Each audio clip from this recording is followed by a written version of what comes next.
Welcome, welcome, welcome. All right, let's get started.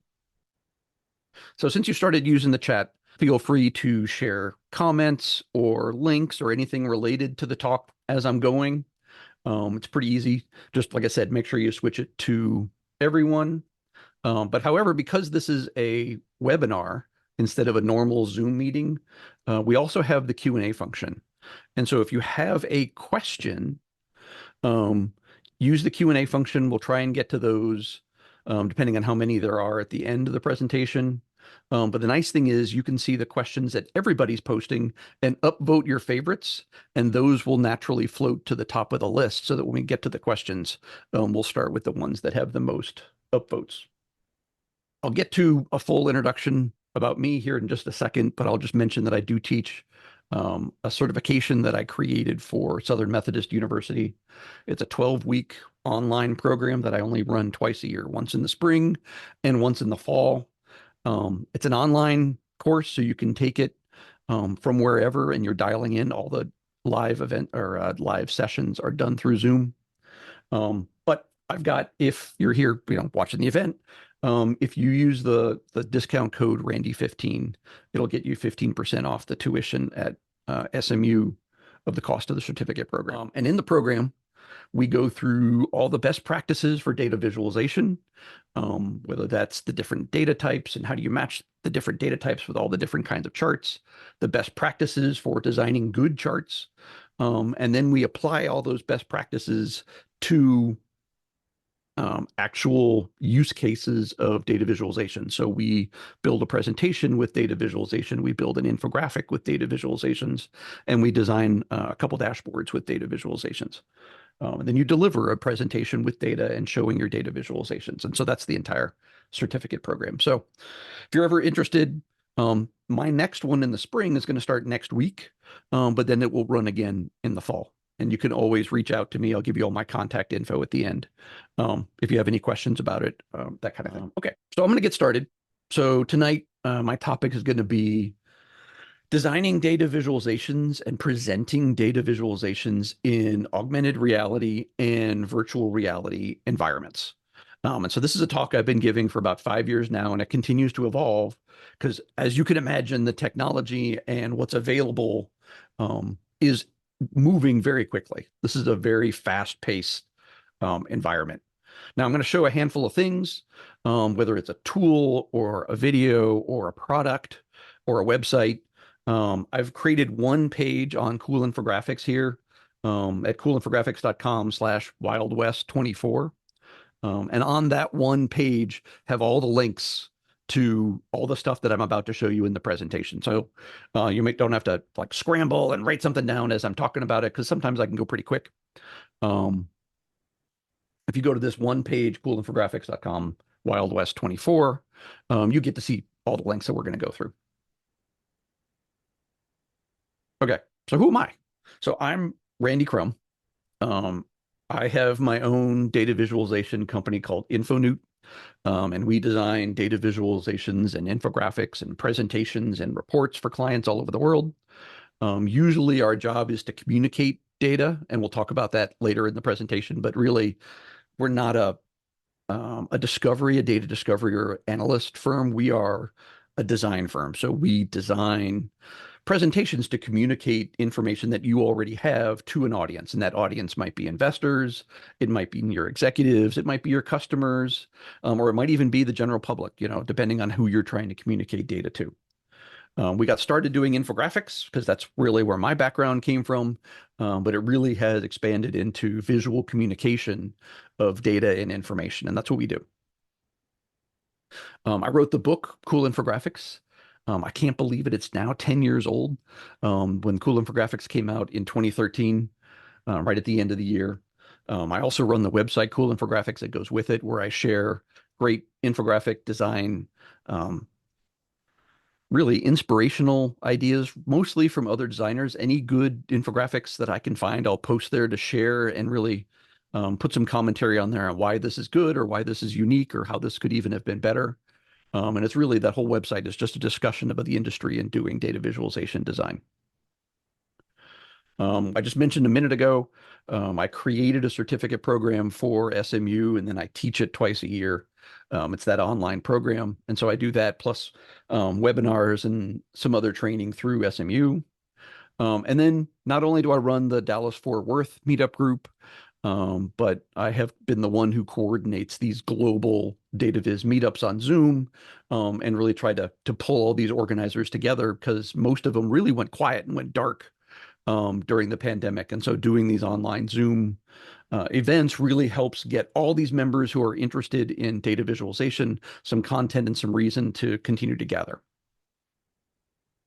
So let's talk about today. So today we're talking about data visualization experiences, what I call DVX, sort of in the realm of like UX or UX design. And so they really come in a lot of different flavors. We have simply 360 photos where you may be able to scroll or move around in an environment, just looking left and right. We have true virtual reality environments where you're going to put on opaque headset and it's all going to project your environment, this virtual environment, to you. Augmented reality, you can use an iPad or an iPhone to see augmented reality information in front of you through the camera, or there are now a number of augmented reality goggles and glasses that we talk about, and we're going to talk about a bunch of those. And then mixed reality is the combination of the both. It's really putting virtual objects into the real world so that you can interact with both. And the reason I talk about this and the reason I put this presentation together is that it's what I call the Wild West of data visualization. We have some pretty good best practices when you design charts and graphs and maps and other data visualizations in reports and presentations. I mean, we've really narrowed down what those best practices are. But in the world of virtual reality and augmented reality, it's like no holds barred. It's like people are coming up with crazy stuff.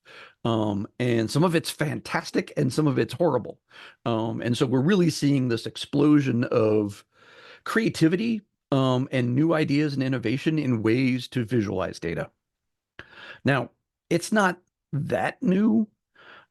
If you think about, this is from the Super Bowl on Sunday, that yellow line that they use in every football broadcast is augmented reality.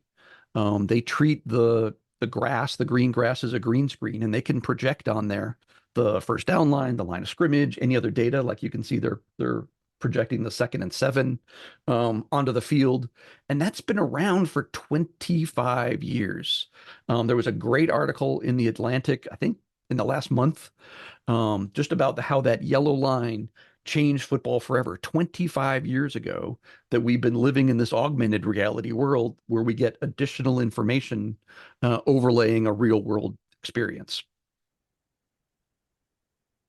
Now, this is, and you'll hear it, but I'll try to talk over it. This was somebody's YouTube sort of design project. It's like, how bad could AR get? It's like, this is what I call an AR nightmare. And so this is a video on YouTube called Hyper Reality. And it's got products and companies and ads and street indicators. And it's just this hyper overexposure of augmented reality content. Where some of it's good ideas, but we really don't want to get to that point where it's this crazy augmented reality where everything is just fighting for your attention, which could be. We could end up in that situation. Now, when I started this talk, it was in 2018. It was a very fragmented market. In this case, what you see here from a hardware standpoint, as well as from a software standpoint, and who's developing software for all these different VR and AR headsets. And even just in the last 5 years, the market has changed dramatically. If you look at some of this stuff, Mira Prism was a company that got purchased and acquired by Apple. Meta, which was its own company, went out of business. And this was before Facebook renamed themselves as Meta. There was a separate VR, actually it was an AR headset called the Meta. Google Cardboard no longer exists. That was a piece where you would slip your phone in there and you would get a VR experience using your smartphone. Magic Leap kind of fell apart, has gotten a bunch of new funding, got a new CEO, and they're trying to bring a new product to market. The Oculus Rift did get bought by Facebook, which then renamed to Meta. So today they have the Meta Quest 3 and they also have a Meta Quest Pro out on the market. The HTC Vive got really upgraded in the last few years. So now there's a Vive XR Elite and the Vive Pro 2. The HoloLens from Microsoft stumbled quite a bit and is now released as the HoloLens 2, and it is totally targeting the industrial market. And so not really a consumer product, but used mainly for industrial applications, even military applications. We have the PlayStation VR for gaming and VR gaming, that type of thing.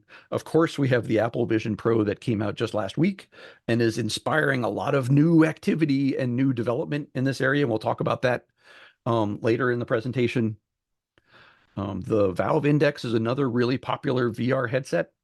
And there are a handful of what I would call AR goggles, which are trying to get as close as they can to look like sunglasses or a pair of glasses, and present an AR environment or a filter to your environment through you. Now, when we look back at what was the market back in 2018, they had sold over 10 million headsets in the industry as a whole, right? So this is, industry projections. And they were projecting that by 2020, we would get up to 40 million headsets being sold every year. And of course, then the pandemic hit and everything stumbled, everything slowed down. When you look at forecasts today, last year, 2023, was only about 10 million headsets sold in the world. And now they're projecting that by 2027, we can cross 30 million. So a much more conservative forecast compared to the excitement that was going on back in 2018.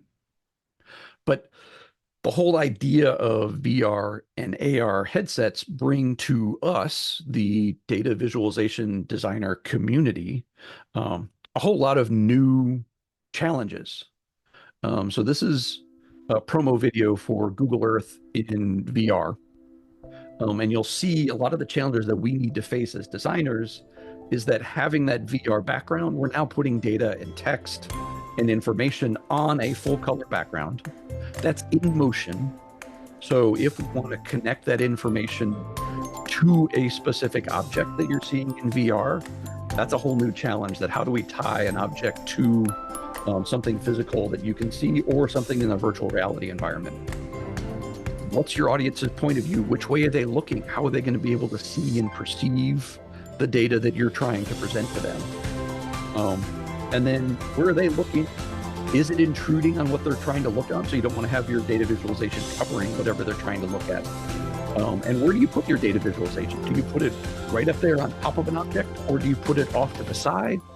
These are all new questions as data visualization designers that we're going to have to face for each and every different unique environment that we're trying to display data in.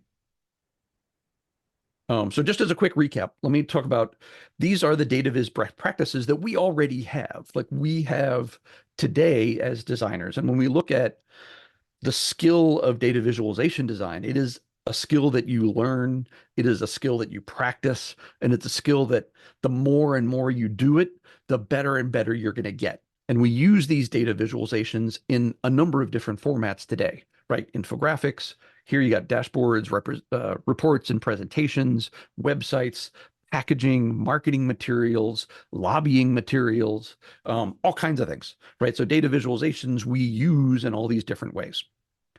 And we struggle today, even without VR and AR, that most of the charts out there are really bad. They're really bad and don't do a good job of communicating the data, the insight, the message that the authors or the designers are trying to communicate to their audience. And the reasons they suck, really, I've got two reasons that I believe they're bad. The first one is what I call the tyranny of the default, which means most people will hit the chart button, whether it's Excel or Tableau or PowerPoint, whatever. They'll hit the chart button, a chart will appear, and they'll think they're done, right? They will just accept all of the default settings, all of the default design features, and not go any farther and not actually customize a chart to be better at communicating the data. And the problem is that the software companies like Microsoft or Tableau, which is owned by Salesforce now, um, are trying to show you in the default chart all of the features, because if they hide all their features in the menus or in the side panel of all the configuration settings, a lot of people won't even know they're there. They won't go digging to find out how they can make a chart better. So they show you all the grid lines, they show you all the text, they show you a color key, they put all the labels on the axes, which you may or may not need. They color all the different data series, which you may or may not need. And so you don't want to assume that the software companies know what a good chart is. They're just trying to show you what their software can do, but people will hit the chart button and then just not do anything. They'll just accept all the defaults. That's the tyranny of the default. The other reason a lot of charts and graphs and data visualizations are bad is that there really are two different, and I call them opposing goals of how we use data visualization. One of them is discovery. And discovery means you're the analyst, you're the product marketer, you're the entrepreneur looking at data, and you're trying to figure out what's going on. Is it a trend? Are things going up? Are things going down? Are there outliers? Are there clusters? Are there regions, if you're looking at maps, that sales are better or sales are worse? You're trying to figure out what's going in the data. And then you find something that's important to the business, find something that's, interesting and actionable in the data, and you have to tell other people about it. Well, while you were doing discovery, you were, trying a line chart, trying a map, trying a bar chart, and just trying different ways to see if you could figure out what's going on in the data. When it's time to turn around and show your executives what's going on, you don't want to use those same charts that you used to discover the insight. They're messy. You haven't spent any time cleaning them up, and they don't communicate well. And your audience doesn't want to go through the same analysis process you did. They just want to know the answer. They just want to know what you found. And so the other use of data visualization, which is where, I'm totally focused, where, a lot of data visualization designers that do it professionally are focused, is you have an insight, and now I need to make a design that will communicate that insight to an audience, highlight a certain number, compare it to context, which might be last year's data, the goal or forecast data, that kind of thing, your competitors' data, somehow put it into context and make it meaningful for your audience. That's one of the ways that data visualization designers make charts communicate better. And I have heard quite a bit that sometimes when people talk about data visualization designers, they talk about that we simplify the data and make it easier to understand. And I really like Alberto Cairo's word, because simplify can sometimes be an oversimplification of the data, but he came up with the word of clarify, which I really, really like, that we clarify the data, which in a lot of cases we are simplifying it. We're removing lines, removing text, removing colors, anything that's visually distracting. But at the same time, we may put stuff back into it to give that data more meaning, like I said, like context or a frame of reference or a highlight, or something like that. And so our job is really to clarify the data. And in a lot of cases today, it's a really big problem that in a lot of presentations, in a lot of handouts, brochures, reports, designers will just make the data value number really large. And we know as part of our best practices today that big numbers, big fonts are not data visualizations.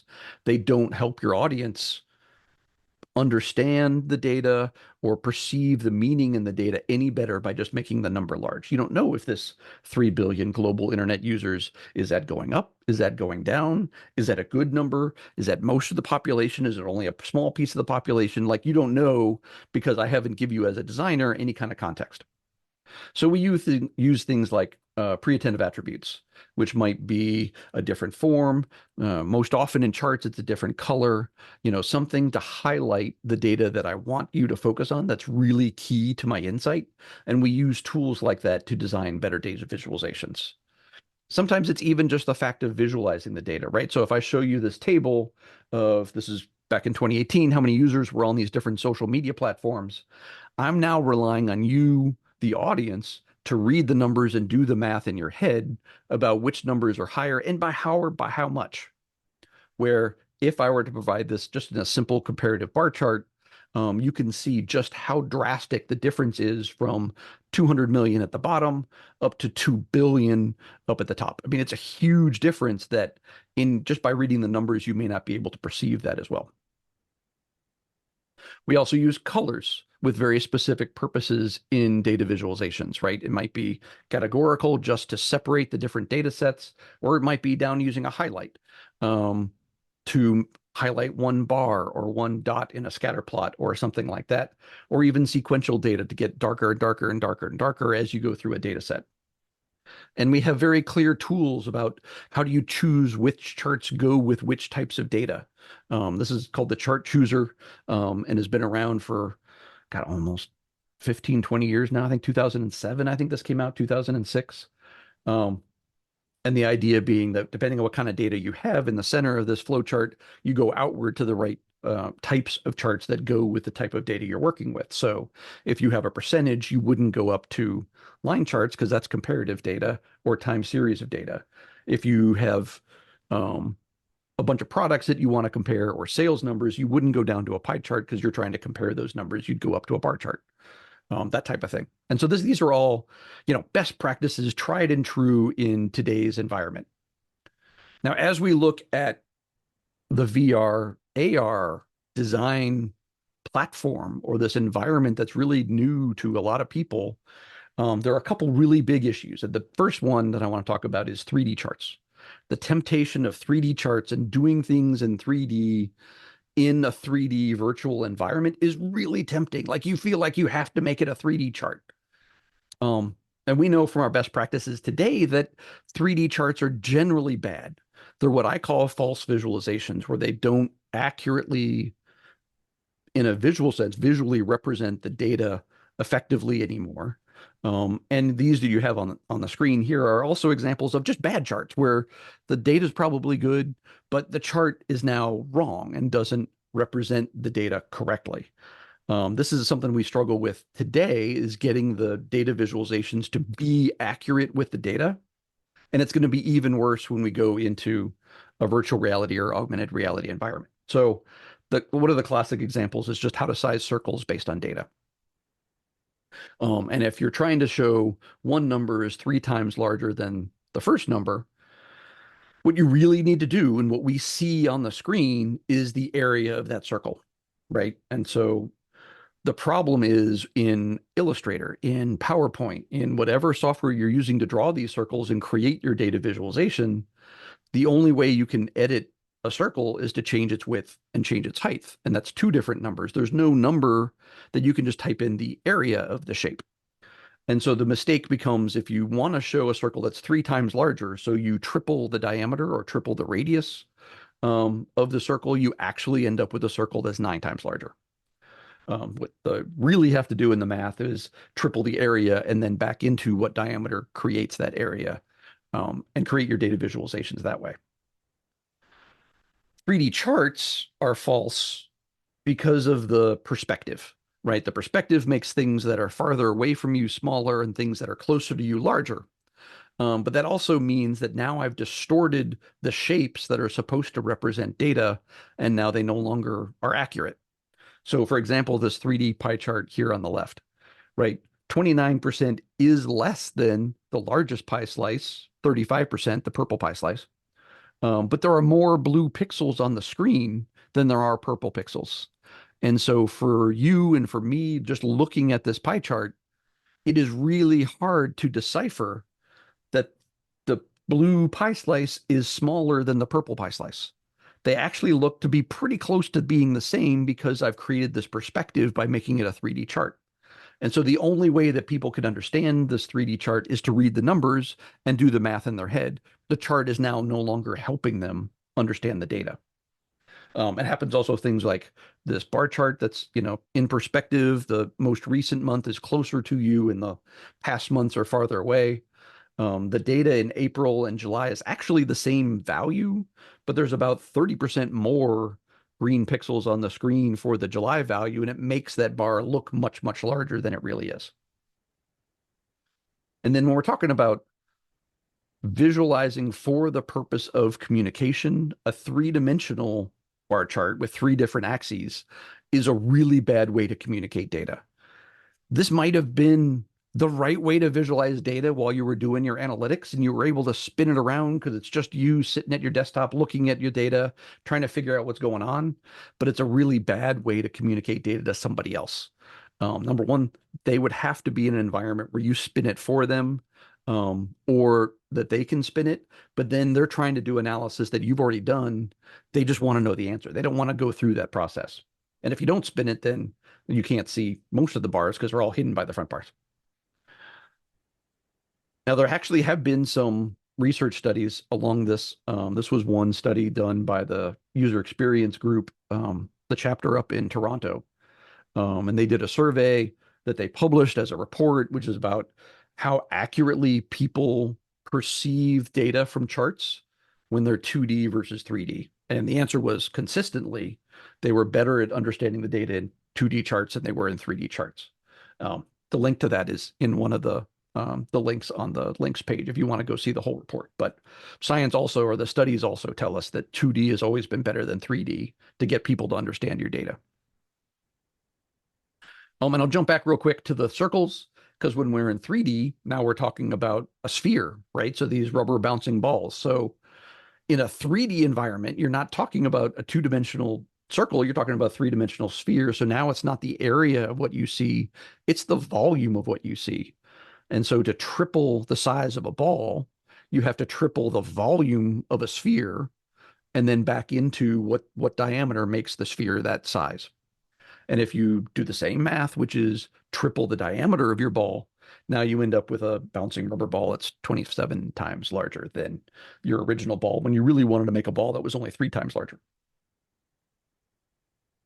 All right, so this is a promotional video from Microsoft, from the Microsoft and experience SharePoint vibrant, Spaces. expansive 3D environments right at your desk. SharePoint Spaces lets anyone experience content in new and exciting ways, empowering us all to achieve even more. Yep, so let's take a closer look at that chart. And so this is the temptation is that you're in this 3D environment. You want to make 3D charts. So this is a 3D chart. So these tall, they're actually hexagonal bars, are in different geographic locations across the US. But to understand any of this data, they had to add all the data values. You have to be able to look at the data to understand which bars are higher or which bars are low, because they don't all have like a common baseline like a normal bar chart would have. So if I actually hide all the values and ask you which of these 3 bars is the largest, without having the data values, you can't tell. I can go back, and then you go look at the numbers and you figure out that this bar in the background back here at Chicago is the largest bar. And even these 2 bars closer to you in Phoenix and in Austin, there's a difference of about $100,000 between those two. But they look the same in a 3D environment, right? Without the numbers, you can't tell. So this is why I talk about avoiding the temptation to go 3D when 3D doesn't actually help you communicate your data. You'll see some things like this. So this is office space in London, whether it's office space or retail space. And it's obviously, plotted on the map of London, and the heights of these bars is all based on the data that they had. But it's not communicating anything to the audience. If you're an analyst or a scientist and you want to go into that, great, spin it around, highlight things, go look what you want, but it doesn't communicate well. This was an experiment from the Wall Street Journal.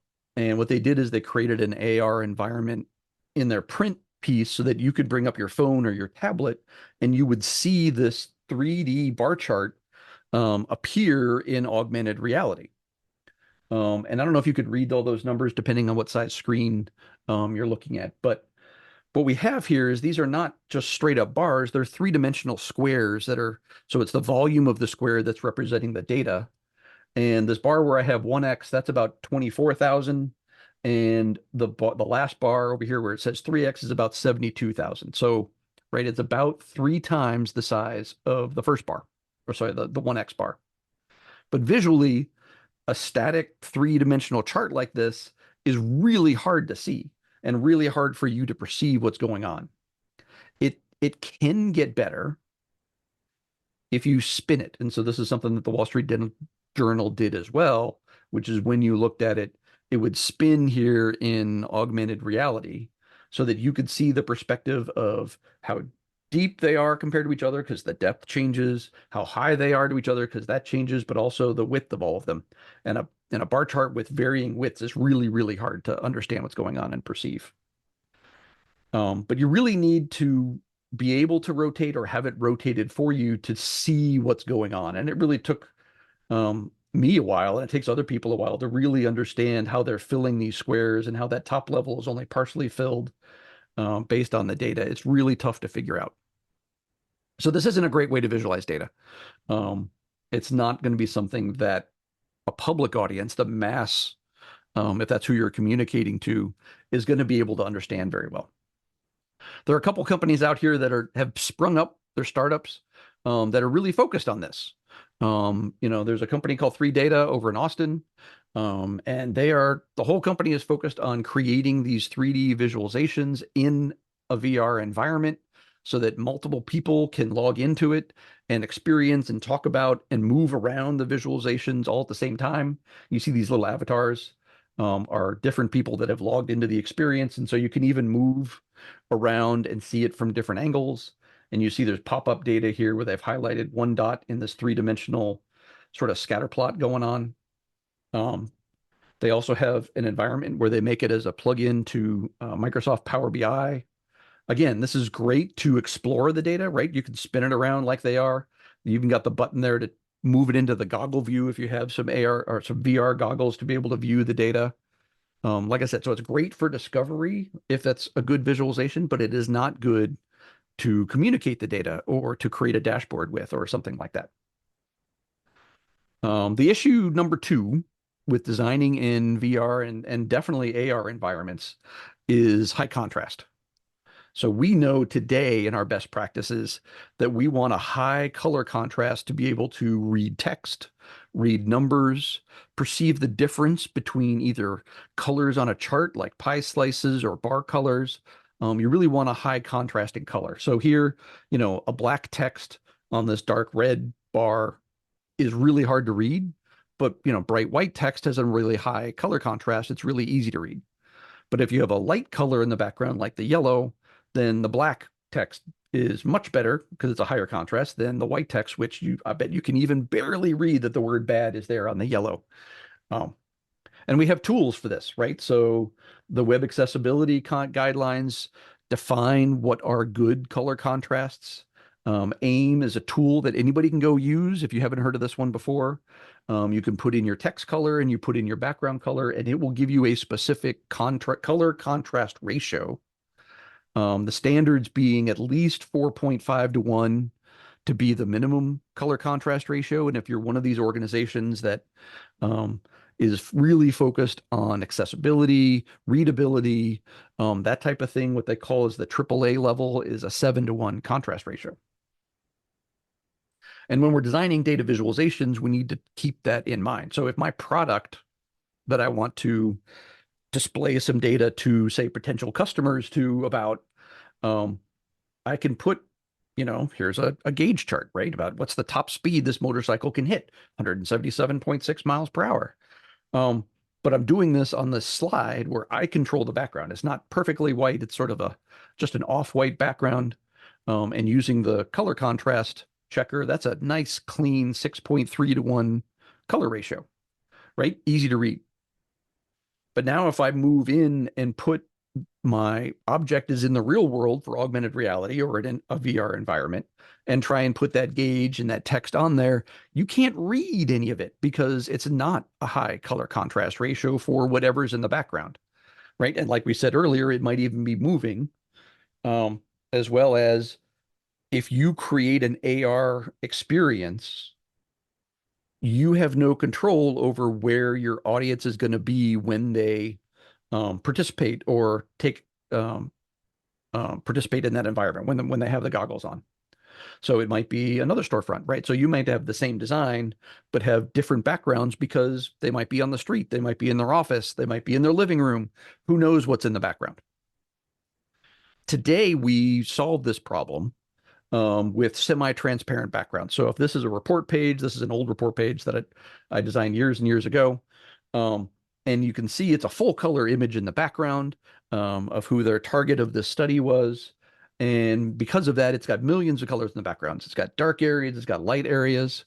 And so as a designer in a report, we would put these semi-transparent frames or backgrounds behind our text and our data visualizations. That way you still see the continuity of the photo in the background, but you can clearly read the text and see the data visualizations on this background that now I've manufactured and put on top of the photo.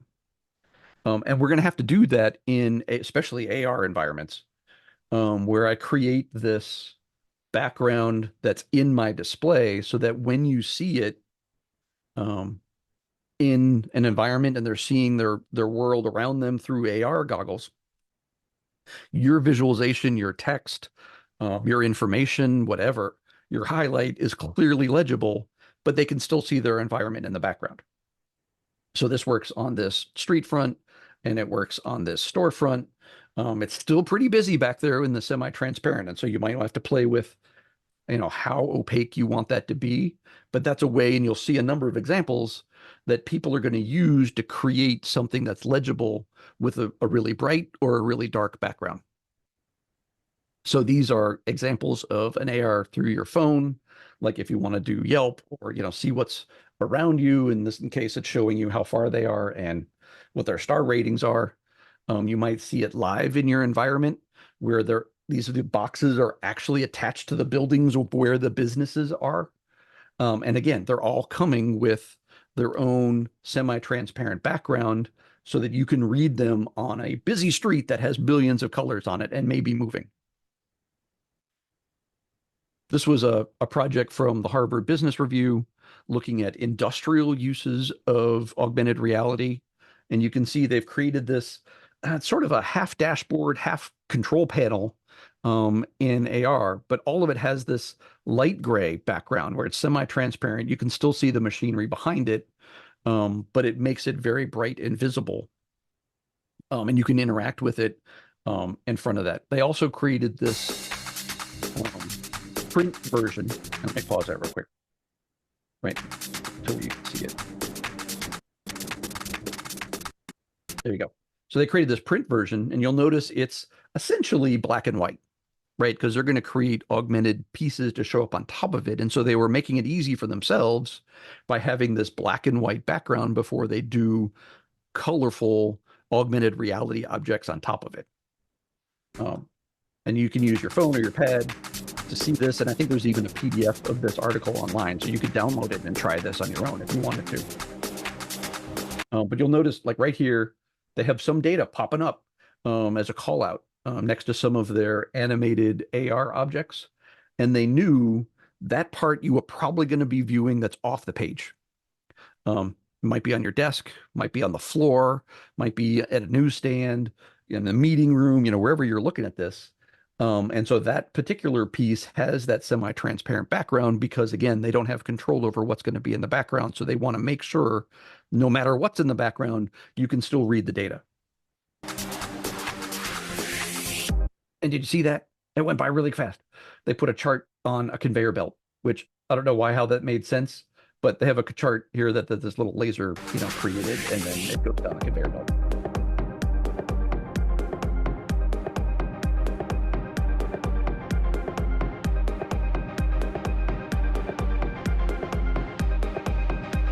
A lot of cool stuff. Going forward, there are also augmented realities in cars, right? And these are getting more and more advanced. Many cars today have some sort of heads-up display system, and it's usually a physical semi-transparent frame, just like I was talking about doing in a report, that's on your windshield, or this one on the right is actually an aftermarket product where you put your phone, your smartphone flat, at the bottom of this, and it was reflected up against that semi-transparent screen. So it could be a heads-up display that you put in third party if it didn't come built in with your car. Again, so that in the real world, we can make like a little square on the windshield or something that's going to make that easier as you move. And so you can see this is a VR driving game. They've created a semi-transparent for the speedometer and for the race time up on top. And so they've created all this, but it's going to be in motion. And the nice thing about at least this one, here, I'll show you a race game. I think it's the same game, but it's a little bit different display, but this is in a VR environment, right? And so they actually have complete control of the background as well. It's not like an AR environment where the background is unknown and changing. And so they have in white text, right, what place you are in the race, what your speed is, what the time of your lap is. And they didn't use the semi-transparent background. So you'll see every time he goes over those red and white stripes on the side of the road, it becomes really, really hard to read that because you can't have white on white and be able to read that text. We also have AR glasses that are in production that you can buy today. This is a pair of biking glasses put out by every site, and they create this display in front of you while you're biking. And a couple things. One, they're sunglasses. And so sunglasses are semi-transparent film or, screen that you're looking through. And so they already have a physical semi-transparent medium that they can then project information and data on. And they also sometimes do white and sometimes do this bright green color that doesn't occur naturally in nature. So as you're riding your bike, you should never come across something that's this bright green in the world. This will always be something that's bright that you can read on the background, right? And so this, if we look at, this with many different backgrounds, these are different examples they were showing on their website about what it looks like on all these different backgrounds. Even this green field in the bottom left, that bright green still is a high contrast ratio and is easy to read. Here's a quick video about it where it shows you the white, which it struggles with the white text. There are a few very key differences. With these, the display is completely integrated, i.e. it's not an add-on. So inside these glasses is a mini projector with an LED. And it's not just any LED, no, it's an organic one. It's your chosen information and data fields directly into your field of vision. Now, before you start thinking that this is just another novelty company that will disappear quickly, let me tell you, these Raptors into your field of vision. Wearing these means that you can simultaneously keep your eye on the road in front of you whilst also looking at some of your key stats. In fact, if Chris Froome were to use these, we would know once and for all if he does constantly look at his power or if he does indeed have a fetish for stems. The display, though, certainly isn't that distracting. It's quite hard to describe to you unless you use them yourself. But in order to look at the display, you just need a quick shift in your focus. And as soon as you shift your focus back to the road, you really don't notice the display that much at all. And you can see right there what he was talking about is sometimes you have to move your head and look to the side to be able to read the display. Because in this particular environment right here on the left, I can't read those miles per hour or that lap time because it's on a really bright background and it's no longer a high color contrast ratio. If you're a biker and you're interested in trying some of these glasses, that was their first product that has now evolved into this product, which is the Eyesight Maverick, which look more like sunglasses. And you'll see the kind of display that it puts on. They stuck with some bright colors like yellow and that bright green. And like I said, you can see here on the right, like it is a physical, real world, semi-transparent frame that they're putting all their data in. The third issue I see in this whole area of designing for AR and VR is making sure that your information is what I call glanceable. This is not highly detailed analysis. It's something someone's looking at in the world and they need to be able to understand it very, very quickly. So this was Wired's guess is what the nightmare scenario of heads-up display in cars would look like, where your windshield would be covered with ads and texts and your car information and your map and GPS information, and just crazy, and obviously would impede your ability to drive the vehicle, drive the car.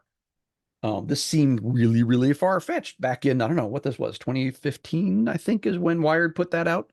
I'd have to look that one up. Don't quote me on that.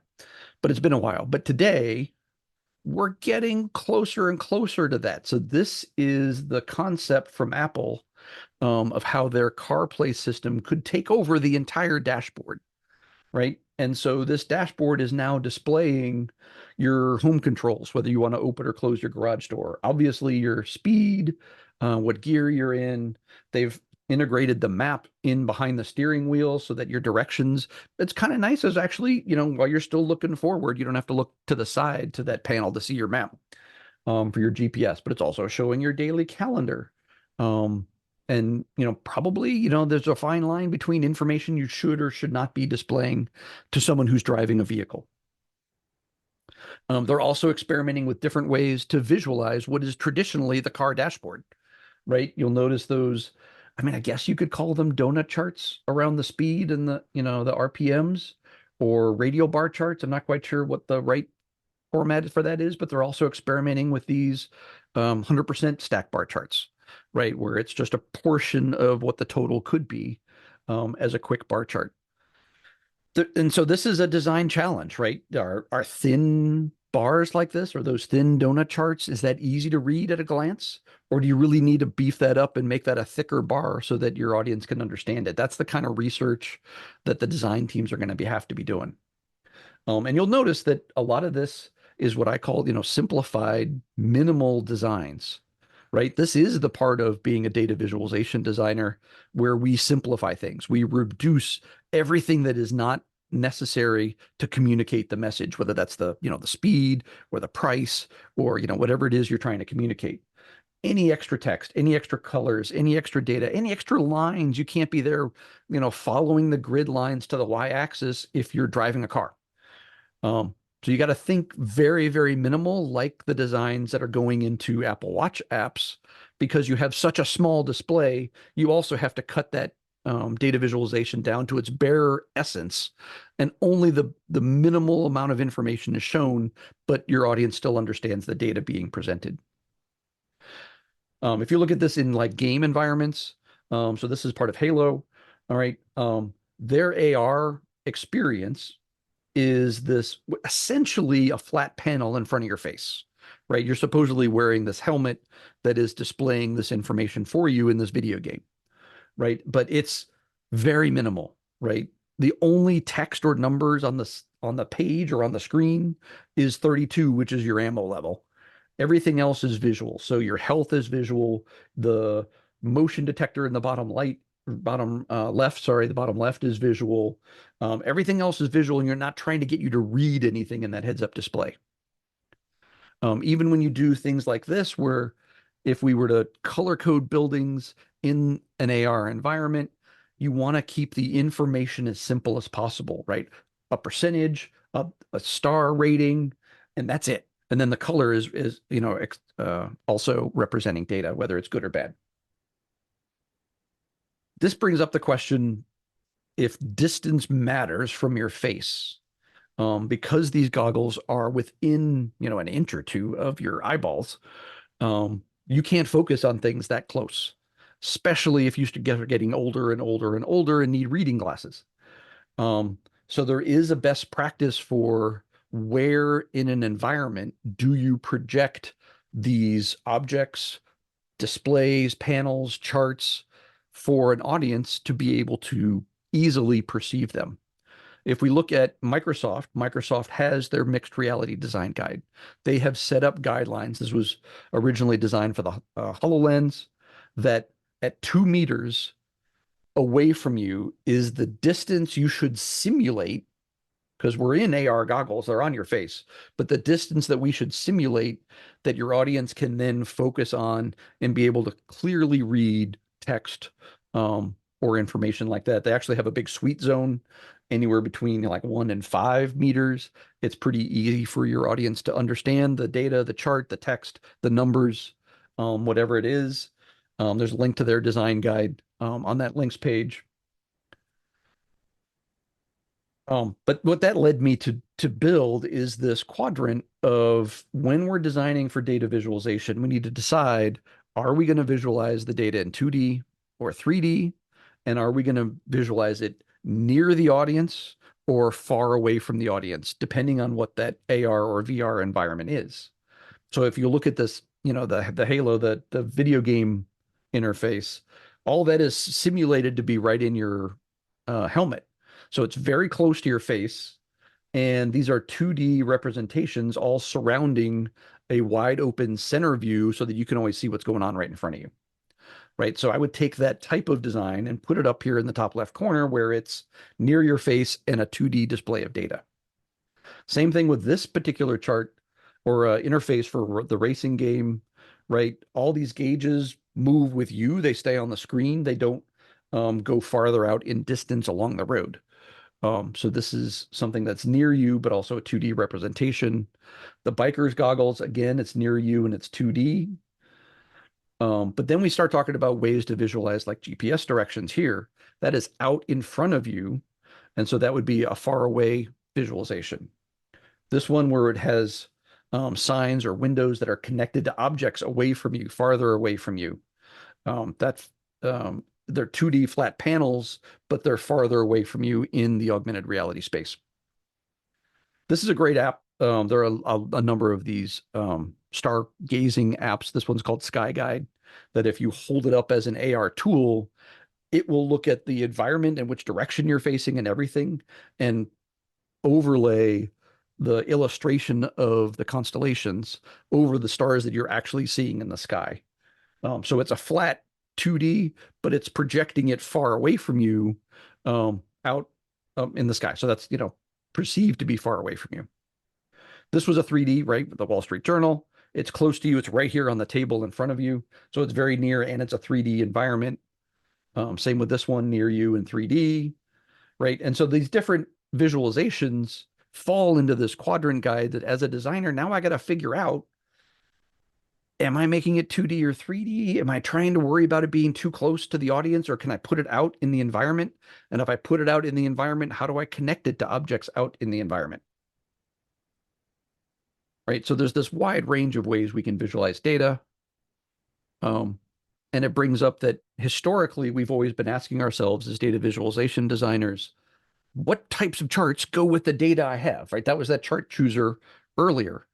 But now we have to add the extra question of, is there a right way to visualize this data, 3D, 2D, near, far, connected to objects, that actually makes it better or more understandable to my audience because I now have this three-dimensional environment? So those, I think, are the three big concerns I have. Avoid 3D. And you want to make sure you're high contrast with a full color moving in background environment. And you want to keep, very simple, minimal, glanceable information so that people aren't reading a whole bunch. I did want to dive into the Apple Vision Pro and what they call spatial computing that just launched last week.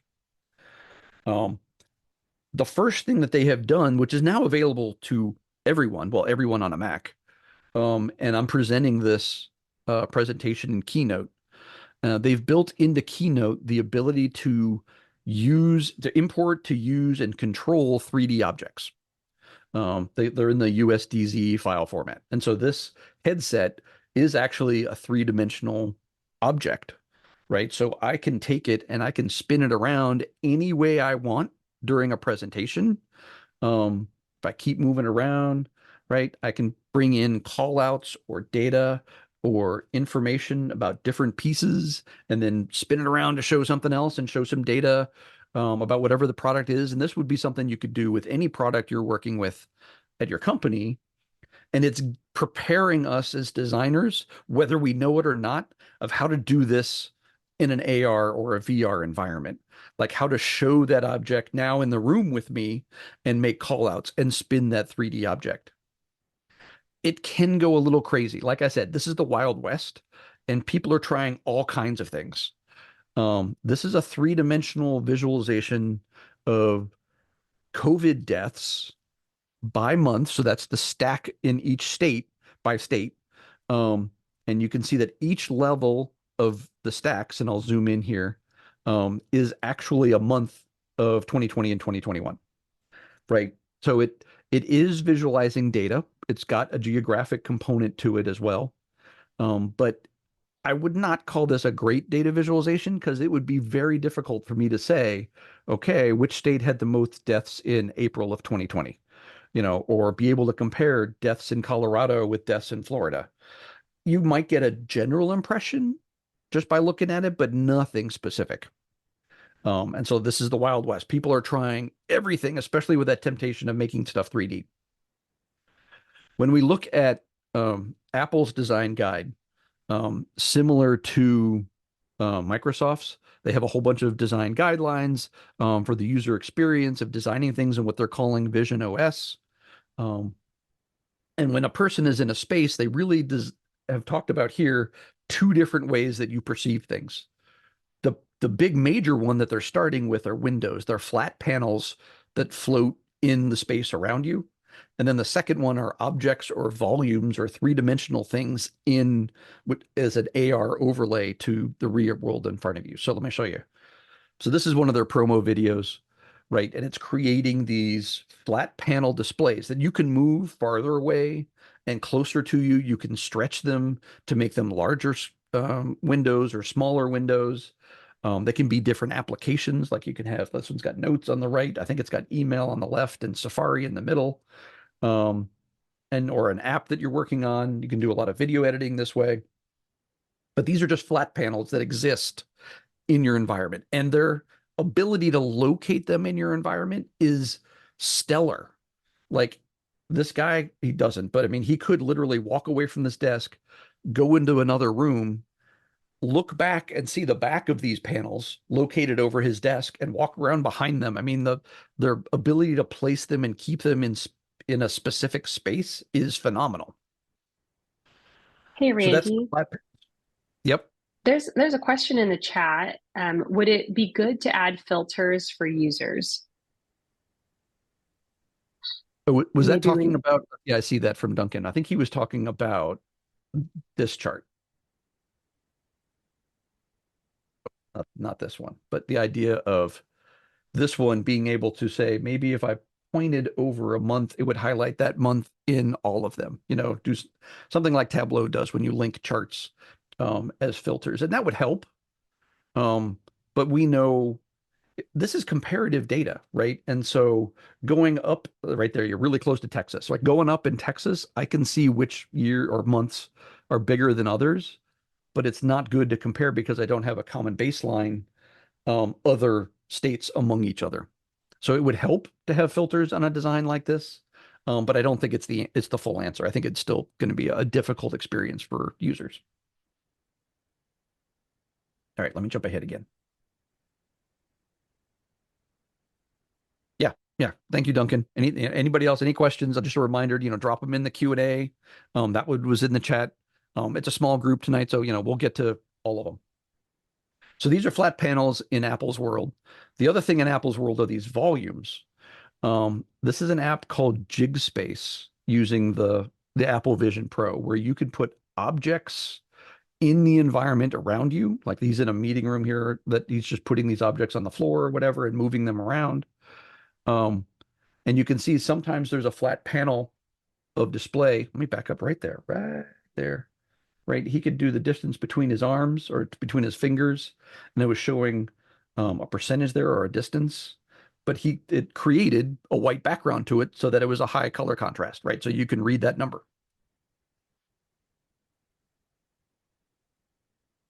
And this is where it gets really fun and exciting, is how do you take an object like, this is an object like the USDZs. These are USDZ files that you can now bring into Keynote and mess around with.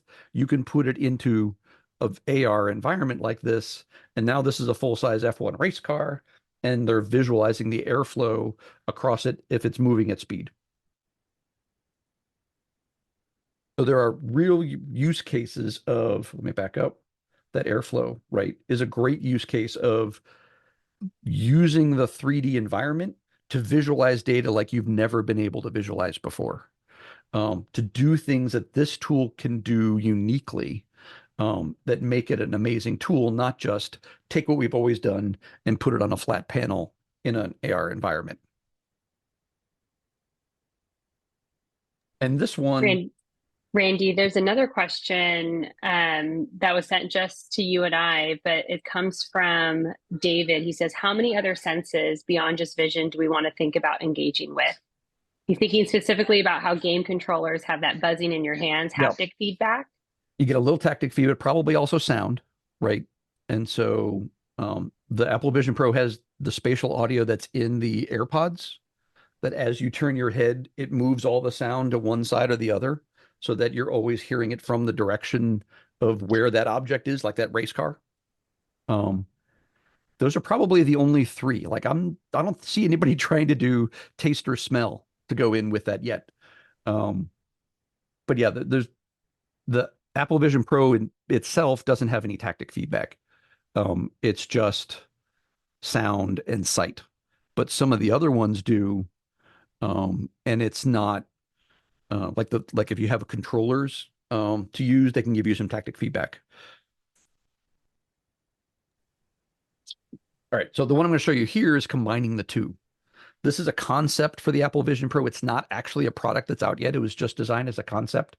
And the idea is you've got a flat panel of information in the background. So you've got the race running.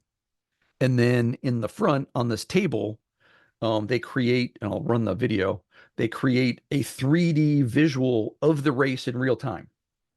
And so you get this 3D object of the race course, where the cars are on the race course. You could highlight any cars to get either the dash cam from that car or stats about that driver.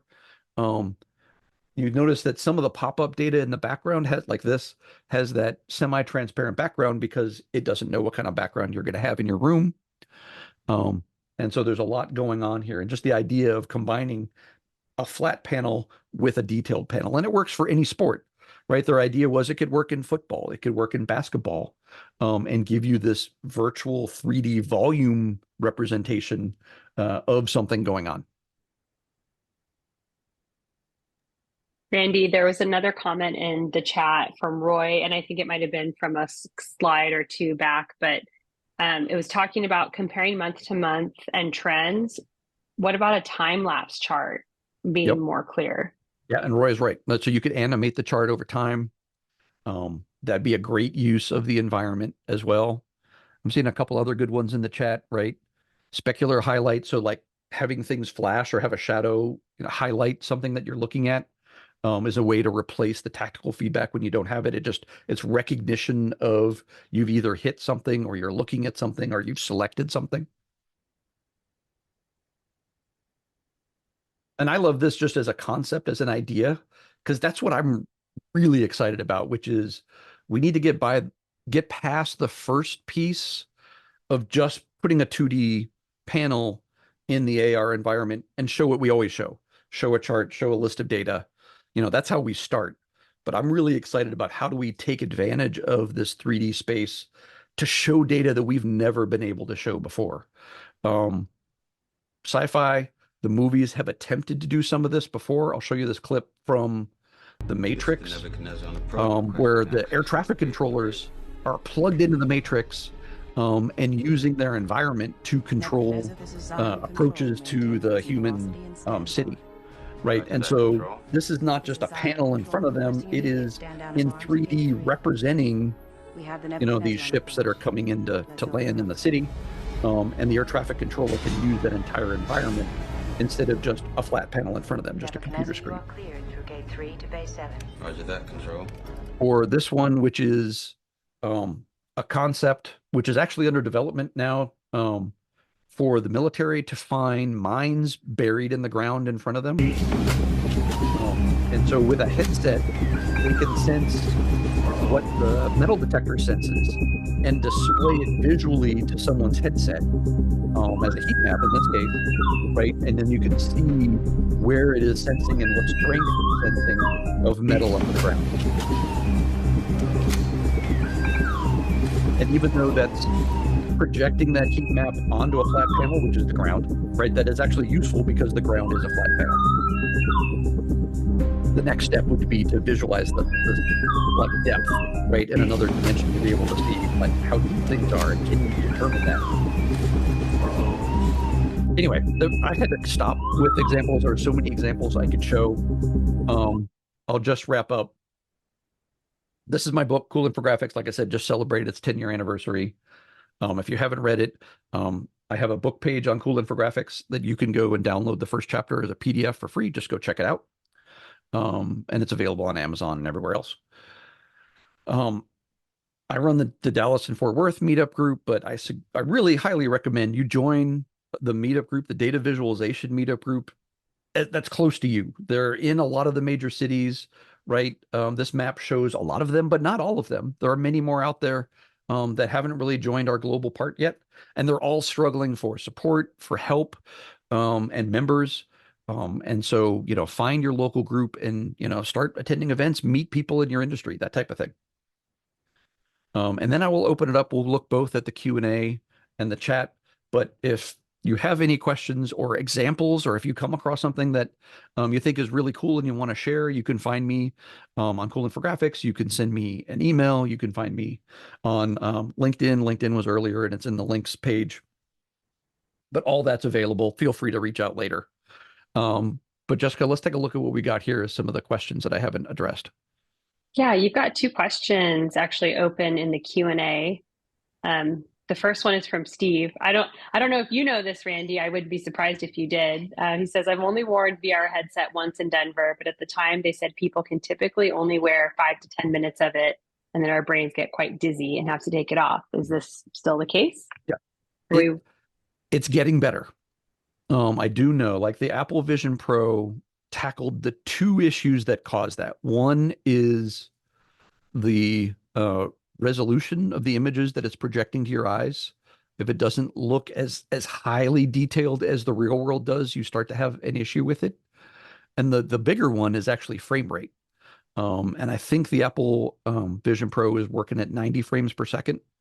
And they say people have been wearing it for about 2 hours before they take a break. Like you could wear it on a flight and watch movies on it and not have a problem. I will jump back, and all their press material shows this single band that goes around the back of your head. But when you buy one, I don't have one yet, but I can see one in my future. They have a second headband where it goes over the top of your head as well, so that it relieves some of the gravity and the weight of the unit that's attached to your face. And in general, it's a pretty heavy unit. I think it's about 6 pounds. I forget what the weight is. But it's like metal and glass, where a lot of them, like the PlayStation VR, is all plastic. But because of what the sensors and the lenses and what they wanted to do with that glass front, it's a little bit heavier, and so they're worried about that. Also, I'm going to keep going on this one just because I was reading about this and learning about the Apple Vision Pro. To get the Apple Vision Pro, you need to go into the store and do a fitting. And so this filter that goes around the edges, it's called the light barrier here. They have different sizes of that, and they want to fit it to your face so that that cushion fits your face correctly. So it also allows you to wear it longer. Awesome. There's another question in the chat. Have we seen applications of AR in corporate settings, like, for example, BI, dashboards? And if not, do you think we'll start to see this more frequently? We'll start to see it soon. Yes, we have seen examples of it. Like I showed you the 3 data companies building some that can be used as plugins into Power BI. It's not popular yet, right? It's still very experimental. People that are using dashboards don't all have headsets yet, right? And I think this is all early days until we can get the weight down and maybe use more like those biking glasses, where it's a lighter weight pair of glasses that you can easily put on and see a dashboard. I go back to like what I really want to see us use that 3D environment, like the F1 racing car. How do we make a dashboard but utilize the 3D environment to make more sense? Like maybe it's a visual representation of your factory, right? And all the machines, maybe you've got 7 lines running fabric or something like that, and you can have visuals about each line all pop up. Instead of it being a dashboard that just lists them in a bar chart, you could actually see the machines and know that that's the machine by the dock doors that for some reason is running at half the speed of all the other machines. I'd really like to see a better use of how do we build a dashboard or an experience using 3D. But so far, it's just been a flat panel that you can see when you put a headset on. There's another question in the chat, Randy, and then, or I'm sorry, in the Q&A, and then there's a few in the chat that we can tackle. One of the final questions in Q&A is, what are the 3 cardinal rules you adhere to when designing experiences that not only captivate, but also intuitively convey complex scientific data? Interesting. 3 cardinal. I mean, obviously, Donnie's got something in mind. You know, something that she thank you that is 3 very specific rules. I'm always trying to make sure that we highlight the insight, and then you don't have to get rid of the rest because you still need to have context, but maybe you grayscale it or something like that, where you make the information that you want your audience to perceive be what draws their attention. So you want that to be quick and easy to perceive. Something else I always want to try to do, especially when we're doing like presentation design, you know, on a slide or on a chart, you know, you want the title of the chart to not be a description of what the chart's showing you, but a explanation of what's the insight you should be able to see in this chart.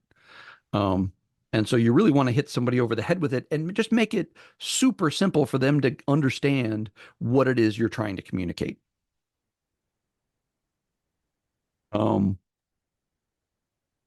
Captivate, but also intuitively convey. Oh, you moved it. I was trying to figure out what I was just trying to figure out what the rest of that question was. Because of complex scientific information. You'll notice some of the things that the JigSpace was doing, right? So like this flow of this jet engine is very complex data, but it's all obscured until you, in this case, move your hand over it to reveal parts of it. We do this in charts and data visualizations too, which is, I want to show you a simple chart. Let's take it, show you a map, like an election map, right? I want to show you the map so you get the general overview, but then give you the ability to zoom in and get more specific information. But you don't have to, and I'm not going to overwhelm you with all that data unless it's something you're looking for. And so that would be something I would really recommend in these spaces, is try to keep it high level and simple and let your audience, if they really want to dive in deeper, then expose a deeper level of that data.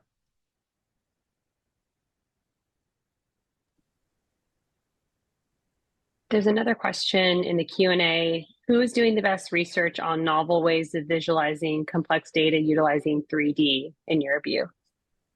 Like I said, there are a couple companies that have popped up. That was one, not that one. You know, they're doing some physical visualizations. 3Data is one of them.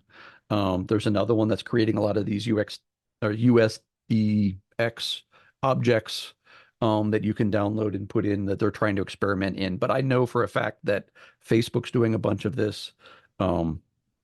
Apple's doing a bunch of this because, and I know Microsoft is, because they're really focused on the industrial applications of their AR HoloLens, that they're really experimenting with this. But some of these you'll see, like I said, is the Wild West. They're asking developers who have learned Unity and learned the software packages that create these objects to create charts. They're not asking data visualization designers to create charts. And so we're going to get a whole bunch of stuff that's maybe interesting, but not ideal. And so we're going to see a lot of that. And then, you know, people like us, I mean, all of us that attended this, you're all interested in 3D for one reason or another. And you know, I'm interested in it as well. And I would love to be able to, you know, on my own, come up with this type of thing. So this us. We're the ones trying to also figure this out. I'm going to stop this animation. There we go. And we got a bunch in the chat, right? So obviously feel free to keep posting in the chat. There are patches that help with motion sickness. It could be a patch. There are wristbands that help with motion sickness. There are things like Bonine or Dramamine that help, and they actually do help with if you get motion sick from VR. as well. I will say that AR has less of that issue than VR does. AR still lets you perceive the real world in the outside, and that centers your inner ear. That what you see is what you're feeling in your inner ear. It's when a VR environment doesn't match, when things are a little bit off or jiggy, or like what I said, the frame rate of the displays isn't as fast as your eyes can perceive, then that's when you start to create that motion sickness. And it has been a problem with VR for decades. I mean, they were started doing VR in the 70s and 80s, right? And it was really clunky, really slow frame rate, really low resolution, and it would create a lot of that motion sickness.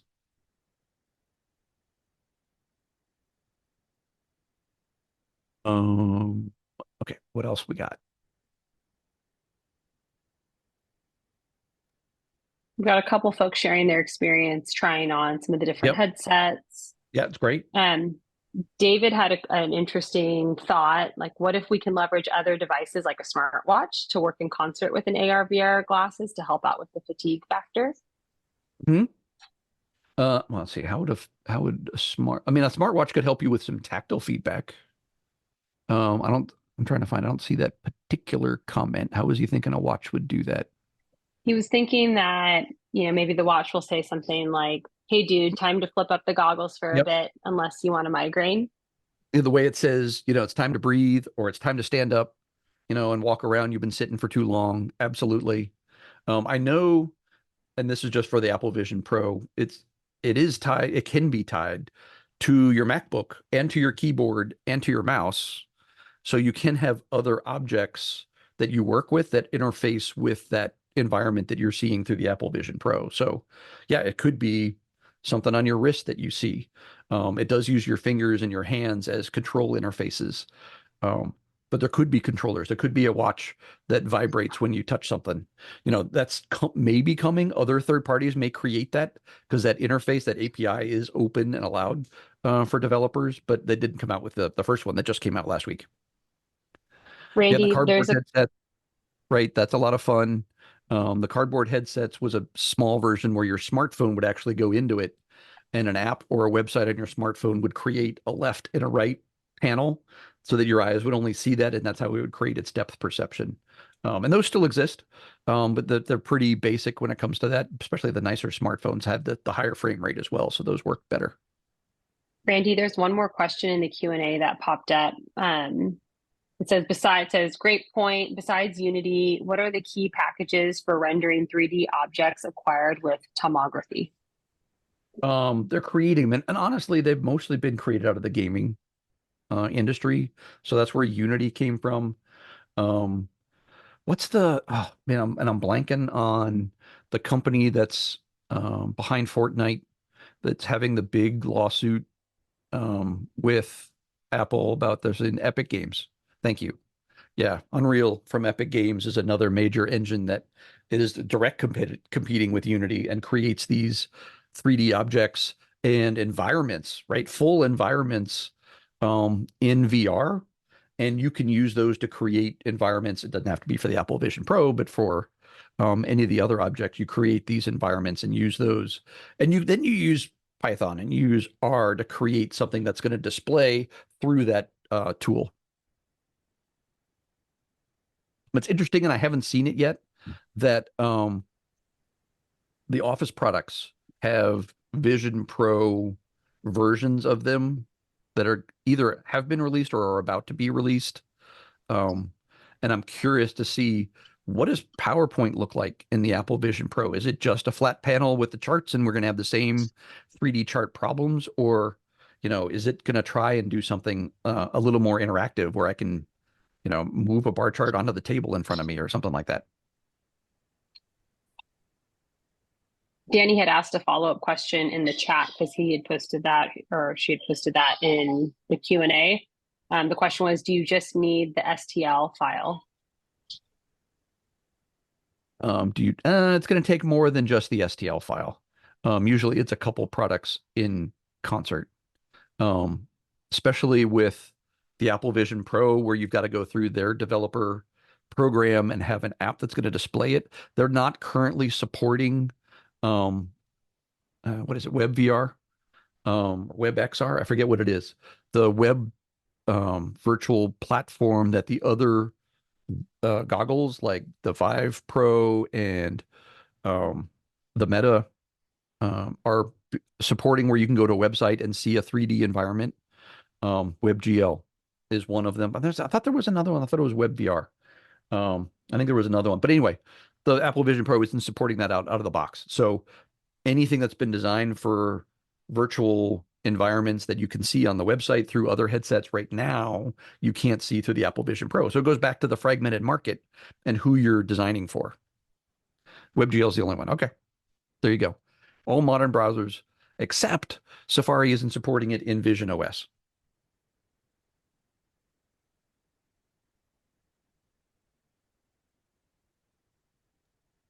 I think All that's right, it for so our questions. Yep. yeah, why don't we wrap this up? You guys have had some great discussion. Hopefully I'll get a chance to look back through the chat, but it's really exciting, and we're so new at this, even though, it's been slowly building for a couple decades now. I mean, we're now, gaining some speed. And it's going to be on us to try and find ways to do this right. And you know what? Sometimes we're going to have to experiment and get it wrong to figure out what right means. But I think there's some really exciting things on the horizon. So, I don't remember if I mentioned it, Jessica, but I think it should have mentioned when everybody joined that this was being recorded. I think Zoom would have announced that. Yep. But it is being recorded. I am gonna post the video once I get it. I'll download it from Zoom and put it out on YouTube. So if anyone wants to see the video, it's out there. And like I said, there's that one link page. Jessica, if you'd post that in the chat one more time, that has links to all the videos that I showed and some of the tools and websites that I shared, as well. And how long we're going to have to start over telling people not to make 3D pie charts.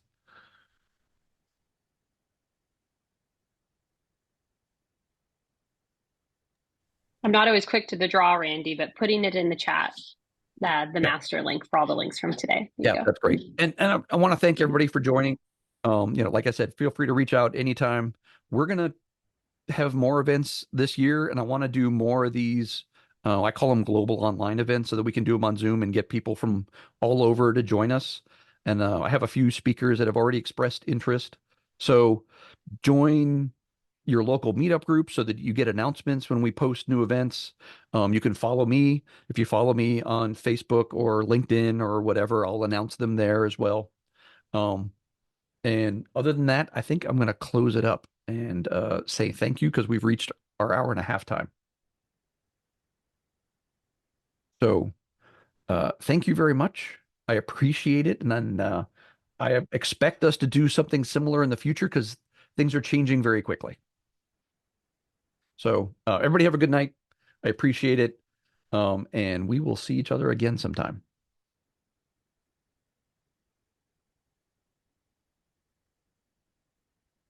Stop that and close it out. Thank you, everybody. Good night.